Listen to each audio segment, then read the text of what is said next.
An Arizona State prison fight caught on camera. For nearly 3 minutes it went on, and tonight we're hearing from the director of the state's Department of Corrections. And he's addressing concerns over prison violence and also staffing issues. Fox 10's Nicole Krasean is live tonight with more, and also more of this exclusive sit-down interview. Nicole. Well, that's right, Ellen and John. The video you're all about to see is now part of an internal criminal investigation. So Director Ryan Thornell was unable to comment on specifics on this case or any other recent incidents of violence. Rather, we talked about potential solutions to staffing challenges and inmate violence. Now, we want to give a warning for viewers. The video is graphic and may be disturbing.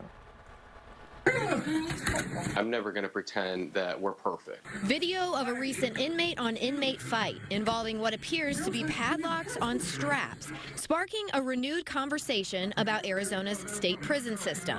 A conversation Department of Corrections Director Ryan Thornell says cannot be had by just looking at videos like this one. They do not give the whole picture of a prison environment. They don't give the whole picture of the complexities at hand. And they don't serve the purpose to help what we're doing. What the DOC is doing, according to Thornell, is reimagining corrections, an approach born from public and internal input.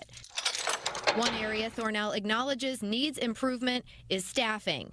The department reporting a correctional officer vacancy rate of nearly 18% last year, with a regrettable attrition rate of 72%. Staffing is our #1 challenge. Right? Some of it is the dynamics of corrections, right? Obviously, an uptick in violence drives some staff out. An uptick in drugs being trafficked in through the mail or other things, or being exposed to those substances drives staff out. But pay also is a big factor. The department has implemented high-risk pay and increased overtime, but Thornell says additional funding would likely take away from other areas. That's where the state budget comes into play, with the DOC proposing a 15% salary increase for all correctional officers. What it really boils down to is, where does it get prioritized in the overall budget negotiations? And that's what we all sit on the edge of our seat waiting to find out. Representative Quan Nguyen, meanwhile, says he's ramping up investigations into prison violence and requesting more documentation from the DOC's leader. We want to make sure that whatever he's doing is based on policy and not on ideology, but I'm a little concerned about his way of handling things. Representative Nguyen says the recent padlock fight video showcases a lack of intervention and a risk of further safety issues.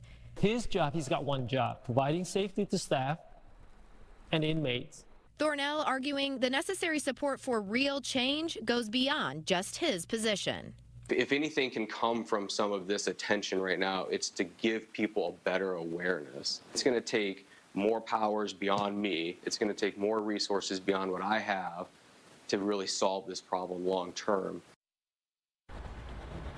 Now, Director Thornell says the department is rolling out body-worn cameras in state prisons as a way to maintain transparency, and he says current staffing is stable. Now, what he says that means is that they are hiring enough new recruits to replace the staff that is leaving the department, but he was quick to say there are still plenty of staffing needs. Yeah, we have not heard a lot from Director Thornell through the years, so you really got a chance to sit down and talk with him. What else did he discuss about a path forward to improve safety at the prisons? It's all about that reimagining corrections that he said. As you mentioned, he's only been in this role about 2 years, so he hasn't had a lot of time to really, roll this all out and see it underway with state budgets, things like that. So we talked a little bit about, the differences between having to do this with their own money, with the state money, the legislature, what they want from that. And then he also talked about the fact that they don't condone any acts of violence, and he kind of gave a little bit more of a descriptive answer about what he thinks about what happened. But again, he couldn't talk specifics about that incident that we saw